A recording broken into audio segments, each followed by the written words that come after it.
ఆవిడ ఒక గొప్ప నటుడి కుమార్తె. నిర్మాతగా వడివడిగా అడుగులేస్తూనే తన నట వారసత్వాన్ని వెండితెరపై ఆవిష్కరిస్తుంది. బుల్లితెరపై కూడా తనదైన ముద్ర వేసుకుంటూ అభిమానుల నీరాజనాన్ని అందుకుంటుంది.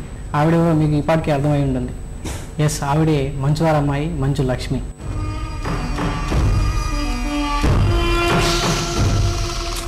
మోక్షని బలిస్తే నువ్వు చావుని చేయిస్తావు. ఎవరో మోక్ష. Hi madam.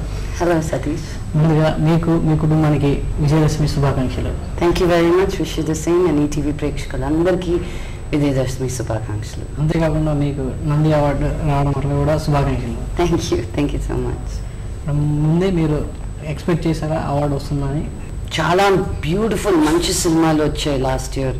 సో వాటన్నిటిని మించి నాకు ఇస్తారు. పైగా కేటగిరీనే లేదు ఒక ఉమెన్కి బెస్ట్ విలన్గా. ఇంతకుముందు హిస్టరీలో ఎప్పుడు విన్ అవ్వలేదు. సో నేనేం ఎక్స్పెక్టేషన్ అలాంటిది ఏం పెట్టుకోలేదు.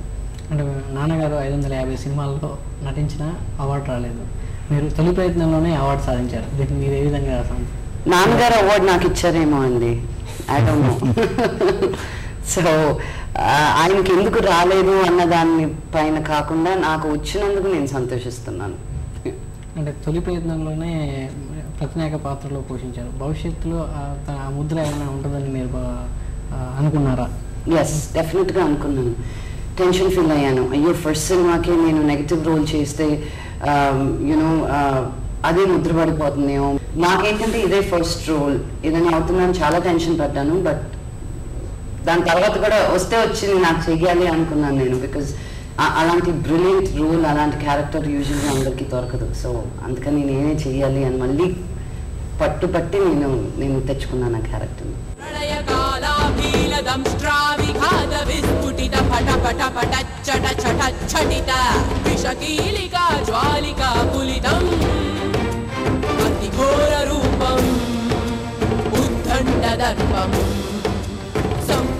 సర్వం ఆవాహయామి ఆవాహయామి. నటన పరంగాను ఇటు నిర్మాణ పరంగాను మీ ముద్ర వేస్తున్నారు. ఎలా ఉంది మేడం ఈ ఇండస్ట్రీలో? కష్టంగానే ఉందండి. ఈజీ కేక్ వాక్గా లేదు. బట్ వాటన్నిటినీ నిలదొక్కుని చేయగలుగుతున్నాను చూడండి. ఆ దేవుడు నాకు ఇచ్చే స్ట్రెంగ్త్కి ఐఎమ్ గ్రేట్ఫుల్. గుండెల గోదావరి కథ వినకుండానే మీరు ఓకే అని చెప్పేసినట్టు అన్నారు. దానికి మీరేమంటారు? కుమార్ని ఇంతకు ముందు వేరే సినిమా మేము ఓకే చేసుకున్నామండి. అప్పటికి నా సినిమాలు ఏమీ బయటికి రాలేదు. నేను ఎలా చేస్తానో కూడా తనకు తెలియదు. సో నాతో టైం స్పెండ్ చేయంగా తను డెవలప్ చేసిన కథే కుమార్ నాగేంద్ర. గుండెల గోదావరిలో మీకు నచ్చిన అంశాలు ఏంటి మేడం? అది సందీప్ చెప్తారు. నాకు నచ్చిన బాగా అంశం మాత్రం గోదావరి తల్లే. మీరు ఆ సినిమాలోకి వెళ్ళి బయటకు వచ్చినప్పుడు వేరే ప్రపంచానికి వెళ్ళి వచ్చినట్టుంటుంది. సో అలా ఒక 20 సంవత్సరాలు ఈస్ట్ గోదావరి, వెస్ట్ గోదావరి లొకాలిటీస్కి మళ్ళీ వెళ్ళి తిరిగి వచ్చినట్టుంటుంది.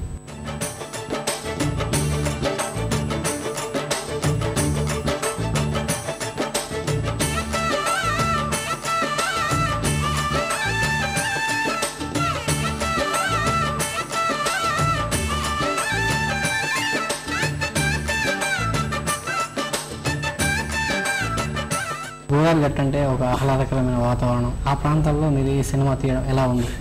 ఎవరన్నా సాంగ్ షూటింగ్ అంటే కేరళ అంటారు, అబ్రాడ్ అంటారు. అలాంటిది నేను ఫస్ట్ టైం గుండెలో షూటింగ్ వెళ్తుంటే ఇంత అందమైన లొకేషన్స్ ఉన్నాయి, ఎందుకు అందరూ ఇక్కడికి వెళ్తున్నాను అర్థం కాలేదు అనుకుని ఆలోచించాం. ఇంకా ఆపేయకండి, మేము షూటింగ్ చేస్తుంటే ప్రతి మధ్యాహ్నం ఎవరో ఒకరు ఇంటి మాకు భోజనం వచ్చేది. వండర్ఫుల్ ఎక్స్పీరియన్స్ అండి, ఎప్పటికీ గుర్తుండిపోయే ఎక్స్పీరియన్స్ అది. నేను చాలా ఎంజాయ్ చేశాను. చిన్నప్పటి నుంచి చాలా సార్లు వెళ్ళున్నాను నేను ఆ ప్రాంతాలకి. అసలు నా పెట్రోల్ బిల్లు చూస్తే షాక్ తింటారు మీరు. బికాజ్ కవర్ చేయని ఊరు లేదు. దివిసీమ ఉపయోగ నేపథ్యంలో ఈ కథను తెరకెక్కించారంటున్నారు. ఈ ఆడియో ఫంక్షన్ దాకా తీసుకొచ్చారు, త్వరలోనే రిలీజ్ చేయబోతున్నారు. ఏ విధంగా ఈ సినిమాకి కష్టపడ్డారు? ఎంత చిన్న సినిమా అయినా పెద్ద సినిమా అయినా కష్టమే అండి. నాకు ఇళయరాజా గారిని హ్యాండిల్ చేయడం డాడీ హెల్ప్ చేశారు. హైదరాబాద్లో అయితే ఏదైనా ఫోన్ మీద జరిగిపోతాయి మనకి. కానీ ఇది ఎలా అయిందంటే ఊరు కాని ఊరు, you know depending on peoples hospitality. And కొన్నిసార్లు ఎస్ అంటారు, కొన్నిసార్లు వస్తాయి లేదు. వాళ్ళకి సినిమా వాతావరణం అలవాట్లేదు. పంపిస్తాను అనుకున్నానమ్మా, అయ్యో ఇప్పుడే కావాలా, ఇప్పుడే నా షూటింగ్ అయిపోతుందండి, మీకు పంపించకపోతే లిటిల్ థింగ్స్ లైక్ దాట్. అందరూ అంటుంటారు ఇల్లు కట్టి చూడు, పెళ్లి చేసి చూడు అని. నేను ఆ రెండు కదా ఫస్ట్ సినిమా తీసుకున్నాను. బట్ అడిగిన దానికల్లా వెనకాడకుండా అందరూ హెల్ప్ చేశారు. So I was very touched with the whole thing.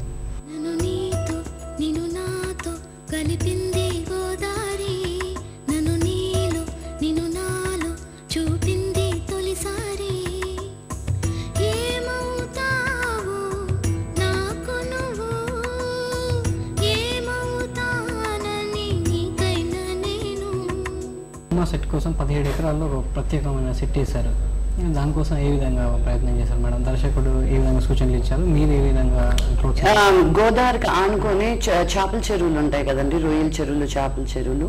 So అక్కడ ల్యాండ్ తీసుకున్నాం అనమాట. ఎందుకంటే గోదావరి నుంచి నీళ్లు తోడి దీంట్లో పెట్టడానికి, అండ్ తొట్టులాగా కట్టి నీళ్లు తోడి పెట్టి, సో మనం గట్టు తెగుతుంది అన్నప్పుడు నీళ్ళు రష్ అయి రావాలి కదా. ఈ రీసెర్చ్ అండ్ డెవలప్మెంట్ మా సినిమాకి మామూలుగా చేయలేదు అసలు.